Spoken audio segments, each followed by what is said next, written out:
Ok, olá a todos. Eu me chamo Emanuel Pinheiro Santos. Nesse trabalho eu vou estar apresentando então a defesa da minha dissertação de mestrado, a qual eu concluo aqui na Universidade Federal de Pernambuco. E eu tive como orientador o professor Anderson, daqui do departamento, e o professor André, da UFAL. A dissertação então se intitula Aprendizado de Máquina para aumentar a precisão de termômetros fotoluminescentes. Então, o trabalho ele está dividido, essa apresentação está dividida nos seguintes tópicos. Primeiro eu vou falar um pouco de aprendizado de máquina, depois eu vou falar sobre termometria ótica e depois a gente vai juntar os dois campos, que aí é o tema desse trabalho. E no final a gente fala dos resultados e conclusões e também perspectivas de outros trabalhos. Bom, então antes de tudo eu queria começar falando de aprendizado de máquina, mas eu queria introduzir uma seguinte dinâmica. Imagine que aqui você tem um jogador, ou você é o jogador, e esse jogador aqui, o objetivo dele é ele tem que adivinhar se quem está atrás da porta é um homem ou uma mulher. Então, atrás de uma das portas tem um homem, atrás de outra das portas tem uma mulher.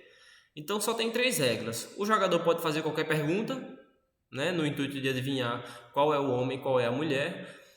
Aquele que for o homem deve tentar enganar com as respostas. Aquela que for a mulher deve tentar ajudar com as respostas. Então, o jogador faz a seguinte pergunta. Primeiro ele vai perguntar à porta X. X, qual é o tamanho do seu cabelo? Da porta X sai a seguinte resposta. Meu cabelo é cacheado e bem comprido. Seguindo o jogo, ele vai perguntar agora para a porta Y. Você é homem ou mulher? Então a resposta que sai de lá é: sou uma mulher loira. No fim, as duas respostas foram as seguintes. O X respondeu: meu cabelo é cacheado e bem comprido. Y respondeu: sou uma mulher loira. É claro que essa dinâmica pode ser continuada para muito mais perguntas. Mas aqui o que vale entender é que, se uma vez que as portas se abrem, você é capaz de dizer qual dessas, a partir das respostas, né? Qual deles é o homem, qual deles é a mulher. Então, fizeram assim essa dinâmica e aí o que aconteceu foi o seguinte: atrás de uma das portas tinha uma máquina e atrás de outra das portas tinha uma mulher. Então, qual é o objetivo dessa dinâmica aqui? É parafrasear aqui Alan Turing em 1950. Se a máquina for capaz de imitar um humano ou convencer um humano de que não é uma máquina, então a inteligência artificial foi alcançada, certo? Então nós temos aí o objetivo geral da inteligência artificial. E por que eu estou introduzindo o tema de inteligência artificial? É porque inteligência artificial é o campo geral. Dentro dele nós temos o machine learning e dentro do machine learning nós temos o deep learning. Então aqui são os temas desse trabalho, mas eu precisaria primeiro falar o que é inteligência artificial. Então, basicamente, como definido anteriormente, a capacidade da máquina de imitar uma tarefa humana, né? Seja ela por mais simples que seja. Por exemplo, a calculadora é uma máquina que consegue imitar algumas tarefas humanas, algumas tarefas, por exemplo, fazer cálculos. Jogos de realidade virtual também conseguem imitar ou fazer simulações ali de universos de pessoas ou de conexão. Então nós temos aí equipamentos de inteligência artificial. Quando a gente fala de machine learning, a gente está falando de uma inteligência artificial em que o seu algoritmo é capaz de aprender com os dados, né? Não simplesmente ficar sempre fazendo a mesma tarefa, mas continuar tendo uma evolução. É o caso, por exemplo, um exemplo clássico aí é o sistema de recomendação de filmes. Não é isso, quando você está lá na plataforma e você assiste um filme, depois assiste outro, então a plataforma começa a perceber, o algoritmo que está ali por trás começa a perceber quais são os filmes que você gosta de assistir, quais são os filmes que você passou mais tempo assistindo, ou aqueles que você comentou ou curtiu, e aí ele começa a sugerir filmes semelhantes. Então, o processo de recomendação é um processo aí dado pelo aprendizado de máquina, porque ela aprende com o usuário. No entanto, quando a gente fala de Deep Learning, é um campo que está dentro do Machine Learning. Deep Learning, basicamente, é todo algoritmo de Machine Learning que é desenvolvido utilizando as chamadas redes neurais, a qual eu vou falar um pouco mais para frente. Mas uma aplicação, por exemplo, do Deep Learning é a identificação de certas partes de uma imagem. Por exemplo, isso aqui seria uma imagem da natureza aí, e você consegue, nós humanos, conseguimos diferenciar perfeitamente onde estão os cavalos e onde não estão os cavalos. Então isso aqui é uma tarefa que o Deep Learning pode ser capaz de fazer, identificar aí coisas específicas em uma imagem. Eu vou citar aqui só mais alguns exemplos antes da gente passar para o próximo tópico. E eu vou começar do seguinte: o jogo do Mario Bros, que é um jogo muito antigo, muito conhecido, é aí um jogo desenvolvido para estar sempre repetindo fases. Se você joga uma vez, aí volta a mesma fase, joga de novo, ali vai se repetir a mesma coisa. Então você tem ali uma espécie de fase determinística. Você sabe o que vai acontecer. A mesma coisa, ou algo parecido, é numa partida de futebol, nesses PlayStation 4, PlayStation 5, e aí você tem os jogadores aí jogando contra você, ou você jogando com o seu colega. Agora imagina só que você está jogando aqui contra a máquina e a máquina começa a perceber a forma que você joga, e a cada partida você vê que está mais difícil de ganhar. Isso é o que seria a aprendizagem de máquina para o seguinte jogo. Então isso foi feito aí para vários jogos, os mais clássicos. Então você já tem computadores vencendo os campeões de xadrez, os campeões de poker, por exemplo, o dispositivo da AlphaGo, da inteligência artificial da Google, e aí venceu no desafio de Go aí contra o melhor jogador do mundo, né? O poker foi vencido aí os melhores jogadores do mundo pela inteligência aí da Carnegie Mellon, que é uma universidade. E também isso tem acontecido com muitos jogos clássicos, né? Xadrez, dama e por aí vai. Bom, então, mais um exemplo. Aqui nós temos uma fotografia que parte dessa fotografia ela foi feita por mim, foi eu que capturei, mas outra parte foi construída pela máquina. Então eu vou revelar o segredo. Observe que aqui no chão praticamente não aparecem as listras, tem algumas impurezas aqui, a porta está imperfeita aqui no chão. Isso acontece porque essa aqui foi a parte que a máquina foi capaz de reconstruir. Mas, de modo geral, você olharia para essa foto e vai dizer: não tem nada de diferente aqui, está tudo normal. Então, a foto original é essa daqui. A parte que tem eu na foto, eu pedi para ser removido. E aí a inteligência artificial, notando que ela vai apenas reconstruir a parte que eu selecionei, no caso a parte que tinha eu, e aí mesmo sem nunca ter visto o que estava atrás, percebendo o padrão da imagem, ela consegue reconstruir algo desejável.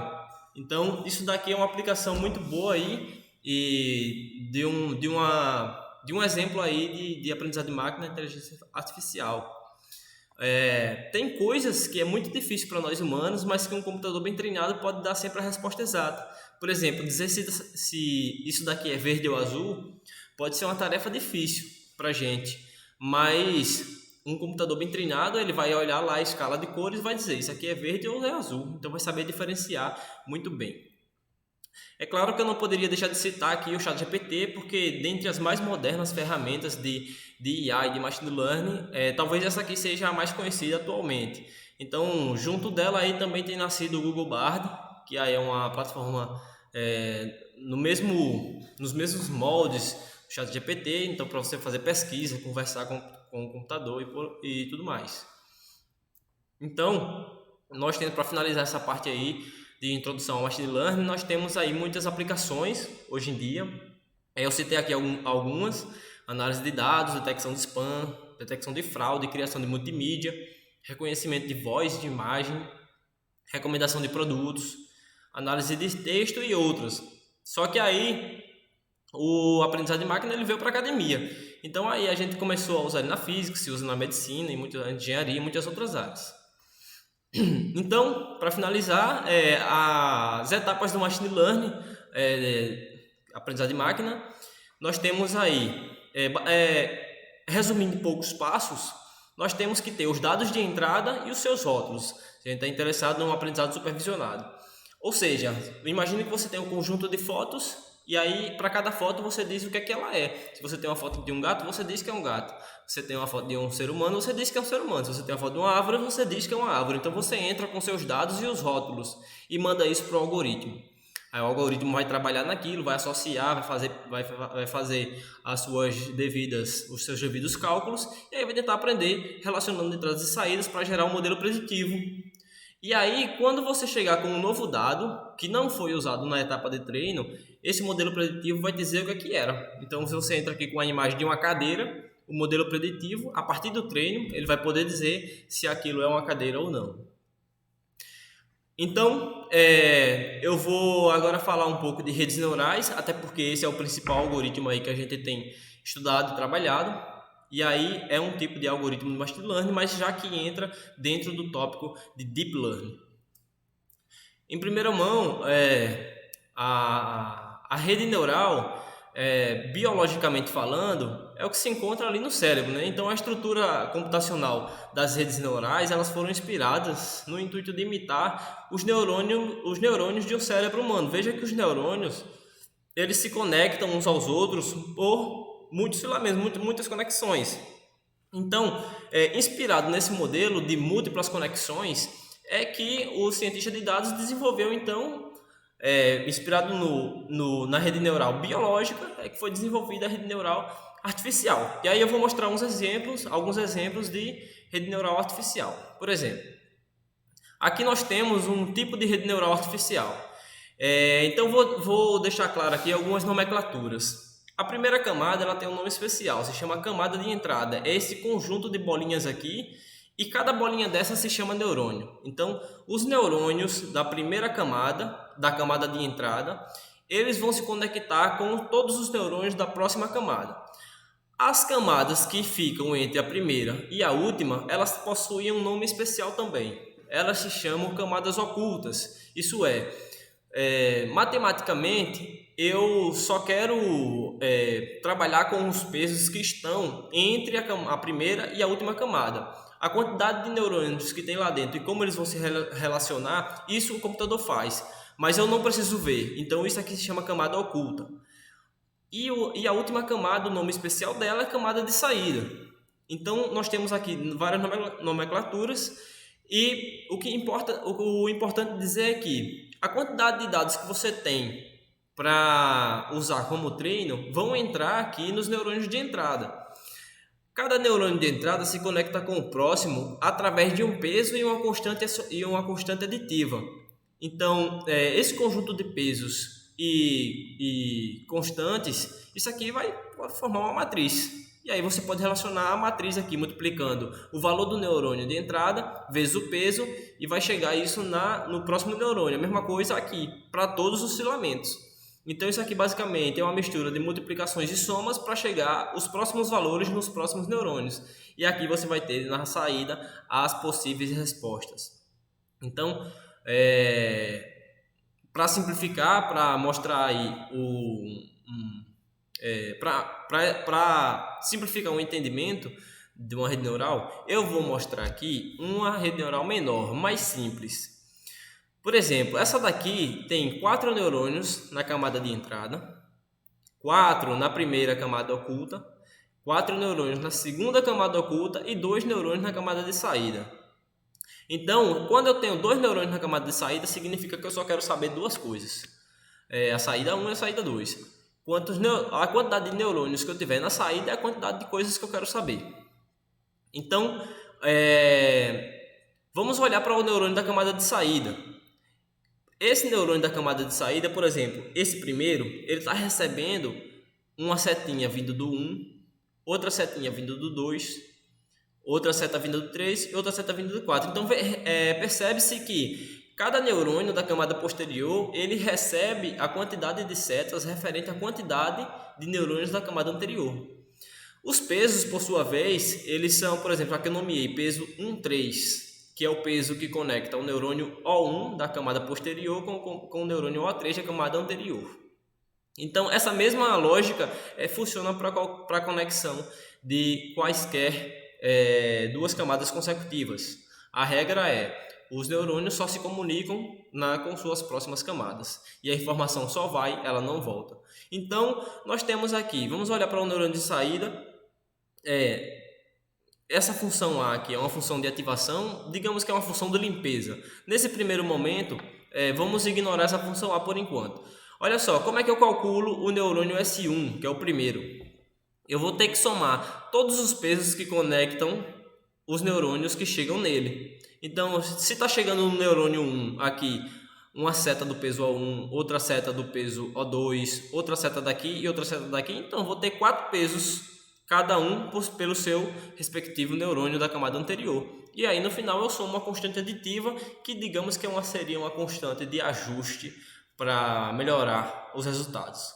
A mesma coisa aqui eu faço para todas as outras camadas. Então, no fim das contas, quanto mais neurônios eu tiver, maior fica a matriz e mais cálculos o computador vai fazer, às vezes precisando de um alto poder computacional.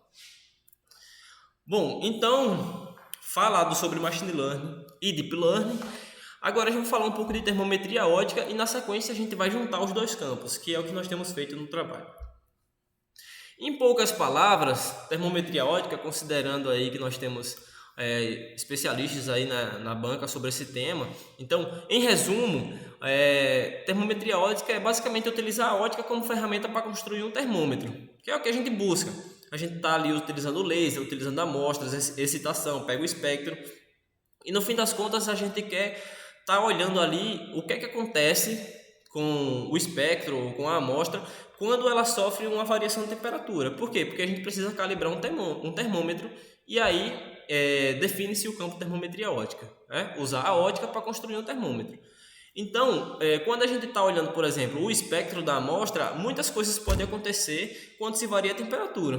Uma delas é o deslocamento espectral. Então, aqui são todos os indicadores que podem ser observados pelo pesquisador aí quando se varia a temperatura. Deslocamento espectral, intensidade de pico, alargamento espectral, duas bandas diferentes, polarização e tempo de vida. Então, tem outras coisas também que se pode se verificar, né? Esses aqui são os principais da literatura e é através disso que geralmente se fazem trabalhos envolvendo termometria ótica. Dentre os métodos utilizados na literatura, os mais conceituados, mais conhecidos, são esses dois.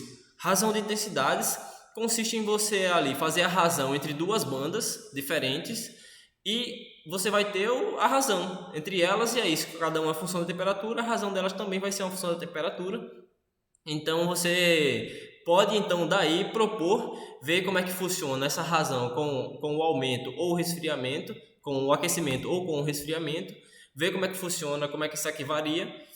Então você pode propor aí uma calibragem, um termômetro óptico, a partir de um candidato, a partir do espectro. O outro método aí é chamado de regressão linear múltipla. O primeiro eu botei aqui em português, mas na literatura a gente encontra como Luminescence Intensity Ratio, e esse segundo como MLR, que é Multiple Linear Regression. Então, esse segundo método consiste em você olhar todos aqueles indicadores, esses aqui, quais deles variam linearmente com a temperatura. Então, se o primeiro varia linearmente com a temperatura, ele entra aqui. Se o segundo variar linearmente com a temperatura, ele entra aqui também. Então, soma todos os outros aqui, com relação linear com a temperatura, e no final você pode calcular e calibrar um termômetro óptico a partir desse método. Quando a gente... só mencionando aqui alguns trabalhos, é claro, eu não poderia deixar os nossos colaboradores de fora. Então, olha só, o professor Anderson, o professor Nick Foss, Simone, em 2021 publicaram trabalho utilizando a termometria óptica e a razão de intensidades, vendo aí o LED de baixa intensidade. O professor Anderson Amaral, o professor Leonardo Menezes, o Alisson e o Dr. Jefferson, aí eles publicaram também recentemente um trabalho fazendo aí a investigação da termometria óptica em uma matriz colopada. O professor André, o professor Jefferson, o professor Jacinto também aí fizeram algumas publicações envolvendo termometria óptica. Eu estou mencionando isso porque é importante a gente mencionar os colaboradores, e aí tem muitos trabalhos aí na literatura. Eu gostaria de mencionar também nesse método de regressão linear múltipla o professor Evan, que está na banca, e os colaboradores, o professor Daniel Jaque, publicando aí um trabalho que mostra um incremento muito grande utilizando a regressão linear múltipla. E recentemente, em 2023, saiu um outro trabalho aí utilizando a comparação entre Lear e o MLR também, mas que é outras pessoas aí no trabalho. Mas de modo geral, quando a gente vai lá na Web of Science e procura pelo método de razão de intensidades na literatura, a gente vê que tem aí um aumento muito grande de publicações, atingindo aí quase 1.400 em 2022. Então, mostra um campo aí altamente pesquisado, altamente concorrido. Quando a gente olha na Web of Science o tema Machine Learning, isso aqui para todas as áreas, a gente também vê aí uma concorrência muito grande, muitos trabalhos sendo publicados, tendo 75 mil em 2022. Agora, quando a gente mistura os dois campos, Machine Learning e termometria óptica, que está os pontos que eu pesquisei, ou combinações disso, a gente encontra aí um acrescente, só que com poucos trabalhos, ou seja, 40 em 2022. A gente vê que é um campo que está nascendo, né, que está começando a ser explorado, então parece que é um campo emergente, e aí a gente está chegando junto aí também, investigando termometria óptica, juntamente com dispositivos de aprendizado de máquina. Bom, aí agora a gente já começou a misturar as coisas, então vamos falar do nosso trabalho. Antes disso, eu vou só referenciar poucos trabalhos que fizeram coisas parecidas. Esse daqui, em 2018, o pessoal avaliou aí alguns animais, alguns ratinhos que tiveram a injeção após 36 horas e viram aí quantos sobreviveram, que são essas bolinhas azuis, e quantos morreram, que são essas bolinhas vermelhas. Então, eles forneceram os dados lá para o algoritmo, e o algoritmo traçou essa reta aqui, né? Essa reta é uma reta que estimou, daqui para baixo os ratos morrem, daqui para cima eles sobrevivem. Então você veja aí que é um threshold muito bom. De fato, a maioria aqui sobreviveram, aqui a maioria morreram. A mesma coisa para esses outros dados aqui. O threshold também eu considero muito bom. Abaixo disso, né, a maioria morreram e a maioria sobreviveram. Em 2019, outro grupo aí fez algo interessante. Eles excitaram aí a combustão de gás e pegaram um espectro infravermelho. E aí, cada intensidade do espectro foi utilizada como um neurônio de entrada. Então, aqui eles utilizaram uma rede neural densa com 3 camadas ocultas. Então, quando a gente tem muitas camadas ocultas, a gente chama isso daqui de multilayer. E daí, eles fizeram isso para quê? Você entra com o espectro e no final você tem a temperatura e a concentração, né? Agora, eles fizeram isso daqui para um espectro de infravermelho e também para a combustão de gás. Em 2020, autores aí utilizaram algo parecido, a rede neural também, para prever a temperatura, só que aqui, ao invés de eles utilizarem o espectro, eles utilizaram o tempo de vida das emissões. Em 2022, agora no finalzinho de dezembro de 2022, outros autores publicaram aí um trabalho utilizando, se não me engano, Erbil, precisa verificar lá no trabalho, mas o que importa é que eles variaram a temperatura aqui 35 a 315 graus Celsius e utilizaram aí um algoritmo de Deep Learning chamado Convolution Neural Network. E aí eles mostraram que esse tipo de algoritmo ele possui uma previsão em cima da temperatura melhor do que os métodos como a regressão linear múltipla ou como a razão de intensidades. Se a gente olhar aqui o root mean square, que é o desvio padrão, a gente vê aqui 0,25 para o CNN, enquanto para a regressão linear múltipla por exemplo, 2 e o Lear 1,74. Então, nesse trabalho, o CNN ele se mostrou, ele teve uma superioridade aí em relação aos outros dois métodos. E aí, em 2023, chegamos nós aqui também, né, entrando nessa mesma perspectiva, só que a gente aqui tá fazendo algo parecido, que é utilizando o espectro para determinar a temperatura, só que a gente teve algumas novidades nesse trabalho e uma delas é utilizando um algoritmo chamado aprendizado de máquina automatizado. O trabalho está submetido, mas também se encontra disponível aí como pré-print no Archive. Bem, o setup experimental é relativamente simples. A gente tem aqui um esquema para fazer a excitação contínua em 760 nanômetros. Essa excitação ela está chegando na amostra focalizada e a amostra, por sua vez, está em cima de um aquecedor. Então, A gente aqui está interessado em coletar a temperatura dessa amostra utilizando a câmera térmica, e aí o seu espectro vai para o espectrômetro.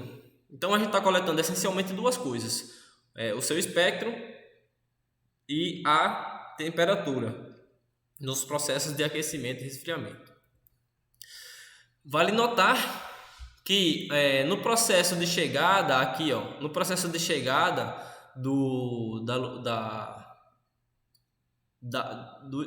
como é? No processo de chegada da luz emitida no espectrômetro, você tem esse processo aqui. A luz chega no espectrômetro, ela vem no agrado de difração que espalha aqui e chega na câmera CCD que possui dentro do espectrômetro. Por que eu estou mostrando isso? Porque a câmera CCD ela coleta essas intensidades aí conforme a quantidade de pixels que ela possui, ou seja, conforme a resolução do espectrômetro. Isso aqui é importante porque nos trabalhos que mostram o espectro como um parâmetro de entrada, significa que quanto melhor a resolução do espectrômetro, mais parâmetros de entrada você pode ter, porque cada um representa um pixel da câmera. Então, parecido com isso que a gente fez. A amostra utilizada aí mostra de neodímio Yagni na concentração de 3000%. Então, são microesferas, na verdade, submicrométricas. E aqui você pode ver a imagem e aqui a distribuição, né, centrada em mais ou menos 550 nanômetros.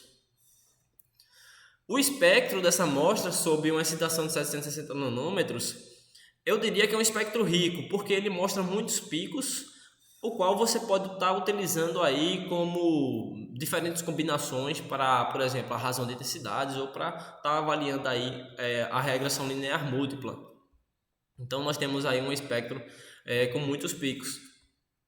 Já o processo de aquecimento é o que é registrado na câmera térmica. A gente tem aqui um aquecimento bem rápido, né, por causa do forno, e o resfriamento e a temperatura ambiente então é um pouco mais demorado. Então a gente vai aqui desde da temperatura ambiente até 120 graus Celsius.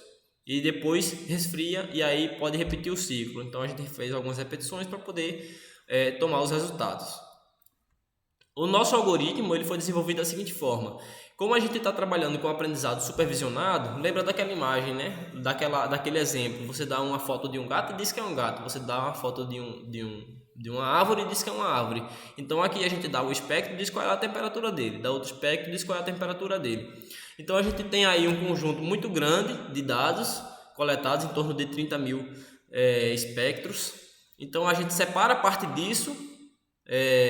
A gente separa 70% para o treino, ou seja, de todos os espectros, 70% a gente diz quem é a temperatura e guarda os outros 30% para depois testar a máquina, ou seja, guarda 30% que são espectros que a máquina nunca viu para depois treinar. Pega isso, esse conjunto de dados, roda no aprendizado automatizado, né, que inclusive a gente está disponibilizando o código tanto no trabalho quanto na dissertação, botei nos apêndices. Eu acho que falta ajeitar uns detalhes, mas no artigo a gente está disponibilizando, que é uma coisa difícil na literatura a gente encontrar às vezes um código mais sofisticado disponível no trabalho. Então a gente roda isso no aprendizado automatizado, que é um algoritmo que basicamente vai testar os seus dados em vários modelos diferentes e vai te dar o melhor. Saiu o melhor modelo, a gente o estuda e depois faz ajustes finais, porque nós conhecemos os nossos dados, então a gente sabe onde poderia melhorar, e a gente faz alguns ajustes, alguns testes para no final ter o algoritmo usado. Nós utilizamos aí uma rede neural, um algoritmo de Deep Learning com 3 camadas ocultas. Eu não coloquei a terceira aqui, botei reticências porque você pode estar testando com muitas camadas. A gente testou com camadas com 50 neurônios, com 1000 neurônios, com 25 neurônios, e para os nossos dados o que melhor resultou foi 3 camadas ocultas, cada uma com 50 neurônios. Então a gente está entrando aqui com o espectro, cada intensidade do espectro vai ser um parâmetro de entrada, vai ser um neurônio de entrada. Os neurônios são fully connected, então o algoritmo vai trabalhar com esses pesos, a gente vai rodar algumas vezes para fazer o treino e a gente quer no final obter a temperatura. Então é isso que a máquina faz. Você entra com o espectro, ele dá a temperatura. Então, só para mostrar aqui alguns exemplos preliminares, alguns resultados preliminares, aqui fora dos parênteses nós temos a temperatura estimada pelo computador e dentro dos parênteses nós temos a temperatura experimental, né, medida mesmo pela câmera térmica. Então veja que aqui é a temperatura do machine learning e aqui é a temperatura experimental. Veja que em muitos casos ele passa muito perto, né, mostrando aí uma previsão interessante. Tem alguns casos que ele passa um pouco longe e aí a gente atribui isso a alguns fatores que vamos discutir mais adiante. Quando a gente está olhando os espectros, né, eu acho que já é a terceira vez que aparece o espectro dessa amostra aqui. Então a gente está diante de vários picos e quando a gente olha assim, na primeira vista parece que não tem nada de errado aqui, parece que está tudo fluindo bem. Só que quando a gente escolhe dois picos desses e plota um em cima do outro, aparece um ruído aí em torno de um comportamento linear, né? E isso aí a gente atribui a duas coisas. Primeiro, o sistema de detecção de dados, que pode estar estabelecendo um ruído,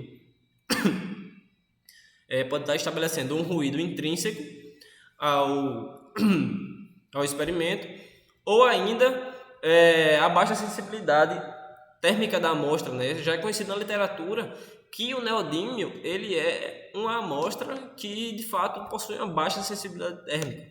Então ele muda pouco quando você aquece ou resfria. Então tem assim, uma certa flutuação que está intrínseca a isso. Quando a gente está olhando aí, se eu pegar duas intensidades dessa daí, por exemplo, a intensidade em 879 e a intensidade em 946, e colocar isso daqui em função do tempo significa que está aquecendo e depois vai resfriar, né? Que é a última curva que está aqui embaixo, que é a curva da temperatura. Ela vai, aquece e depois desce. Então a gente nota que durante o aquecimento a intensidade cai e durante o resfriamento a intensidade retorna lá para cima. Quando a gente faz a razão entre essas duas bandas aqui, a gente obtém essa curva aqui em função do tempo, que já é uma curva aí que elimina a relação do laser de bombeamento e traz aí apenas a informação do comportamento, que é o Lir, né? Do comportamento das intensidades. Então, o Lir, em função do tempo, ele cresce e depois diminui, conforme o aquecimento e o resfriamento. Então, quando a gente faz o cálculo aí, eu coloquei as equações na dissertação, mas quando a gente faz o cálculo da resolução térmica, usando o Lir, dá uma resolução 9.6, utilizando a regressão dá 8.7, né? Isso aqui é uma resolução muito alta, né? O objetivo é que a resolução térmica seja muito pequena. Então a gente está de fato diante de uma amostra de resolução baixa, mas isso foi proposital porque a gente está avaliando a possibilidade de aplicar isso daqui. Eu ainda não fui falar de aprendizado de máquina, né? Mas a gente tá tentando pegar essa amostra de baixa sensibilidade e jogar na aprendizado de máquina para ver se o computador ele consegue realizar previsões mesmo a amostra tendo uma baixa sensibilidade, que é justamente a linha de baixo. Já a sensibilidade térmica a gente gosta quando a amostra tem uma alta sensibilidade térmica. Aqui nós temos uma baixa sensibilidade térmica, conforme esperado aí diante de trabalhos já feitos na literatura. Para mim, esse aqui é os gráficos principais do trabalho, porque aqui, primeiro, nós mostramos a relação entre a temperatura calculada pelo método e a temperatura que queríamos, que é a temperatura experimental, né? Se fosse perfeito, daria um comportamento linear, que é o que está plotado nessa reta daqui. Mas quando a temperatura é estimada pelo Lir para essas amostras, é a curva azul que está atrás, que dá o maior ruído dentre os métodos testados. Quando a gente utiliza a regressão linear múltipla, que é uma combinação aí de muitas razões de intensidade, né, que são todas dependentes linearmente com a temperatura, dá a curva vermelha, que tá um ruído também considerável. No entanto, utilizando o Machine Learning, você tem aí previsões mais assertivas, que é a curva verde. Então a gente mostra aí que utilizando o Machine Learning a gente reduz a incerteza do método, a gente reduz consideravelmente aí a incerteza nas previsões. Então quando a gente faz a diferença aí da temperatura prevista com a temperatura calculada, faz a diferença disso, a gente está diante aí de um histograma onde quanto mais estreito for, melhor, porque aí vai te dar um desvio padrão menor. Então, utilizando o Machine Learning, aí a gente teve uma estimativa bem melhor, isso já acertando muitas vezes no zero, que é o que a gente quer, e outros dados aí mais dispersos. Então, quando a gente está olhando aí os valores numéricos aí desses dados, a gente vê aí que o desvio padrão, utilizando o LIR, é 9,7, a regressão é 6,9, enquanto que o Machine Learning deu um desvio padrão de 1,2.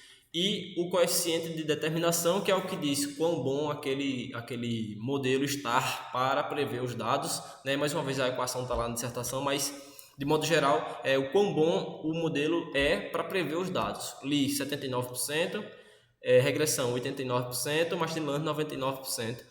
A gente mostra então que mesmo a amostra tendo uma baixa resolução térmica, uma alta resolução térmica, uma baixa sensibilidade relativa, mas ainda assim a inteligência artificial ela é capaz de estar ali sendo tentando encontrar os melhores resultados, aí encontrando boas previsões. Então aqui é só mais uma figura mostrando mais uma vez a estimativa do Machine Learning, que é o verde, da regressão, que é o vermelho, e da razão de intensidades, que é o azul. A gente utilizou aí 2 ciclos para treino e um para teste. Então, chegamos nas considerações finais. Primeiro, mostramos que o sinal ruído é explicitado entre espectros consecutivos. Isso é aquela história, né? Quando você olha o espectro, você está fazendo experimento e olha lá no espectrômetro o espectro, você parece que não tem nada, que não tem nenhum ruído ali, o espectro está bonitinho, às vezes você aumenta o tempo de integração, mas aí quando acontece, se a amostra tiver uma baixa sensibilidade, se você pegar 2 picos consecutivos e plotar um em função do outro, e botar isso em função da aquisição, você pode verificar aí que existe então um desvio em torno de um comportamento linear referente ao ruído experimental. 2. Nosso algoritmo foi baseado na otimização após a etapa do Machine Learning automatizado. Então, além de estar avaliando termometria ótica com o Machine Learning, a gente está utilizando aí, pelo menos até onde nós sabemos, pela primeira vez na literatura, é isso daqui, que é o Machine Learning automatizado em cima dos dados para estar ali fazendo buscas dos melhores parâmetros. 3. Mostramos que mesmo para amostra com baixa sensibilidade relativa, o método exibe bons resultados, né? Então, a gente vê que aí, utilizando a regressão linear múltipla ou a razão de intensidades, quando a amostra possui uma baixa sensibilidade, fica muito ruidoso, mas quando você utiliza o Machine Learning, você é capaz de ter resultados ali mais promissores. 4. Disponibilizamos o código completo, incluindo seus dados para a revista submetida. Eu particularmente considero isso um diferencial. Inclusive, eu já li artigos que faziam e dizia lá embaixo dados disponíveis, ou código disponível, mediante um pedido. Aí eu mandei mensagem para o rapaz pedindo o código para estudar, só que até hoje nunca ouvi resposta. Então eu considero sim um diferencial você colocar ali um código para outras pessoas poderem estudar e usar também. Bom, então para finalizar aqui eu vou falar outros trabalhos e perspectivas. Primeiro, a gente também está avaliando aí outra amostra de neodímio, só que utilizando outra matriz, IAB, né? Que foi sintetizada aí pela Heloísa e pela Roberta, ambas de lá de São Paulo. A gente está avaliando essa amostra. Estamos também avaliando uma amostra contendo terbiérbio, que é aí um trabalho juntamente com o Dr. Jefferson Galindo, com o estudante David e com o professor Amaral. Temos trabalhos publicados aí falando de fotoavalanche, né? O pessoal de Maceió, que estava em Arapiraca, agora está em Maceió. E, por fim, as perspectivas atual é o seguinte: vamos estudar o desenvolvimento de uma plataforma funcional, isso é, você agora desenvolver uma plataforma para quê? Para você não ter que toda vez que tiver os dados ir lá e escrever o código. Então, deixa uma plataforma pronta para ser treinada. Então chega alguém com dados novos, bota ali e ele treina. Então a gente tem que fazer uma plataforma assim, para estar recebendo os dados e aí só treinando, só alimentando aquela plataforma e salvar isso num local adequado. estudar a regressão não linear múltipla mais a fundo, né? A gente fez algumas coisas ali, mas a gente quer comparar isso daí com outros métodos como redução de dimensionalidade e outras coisas, para depois comparar tudo e fazer uma mistura aí de métodos. E é claro, né, talvez o mais importante aqui é conseguir concluir o doutorado aí, que estarei iniciando agora no próximo mês.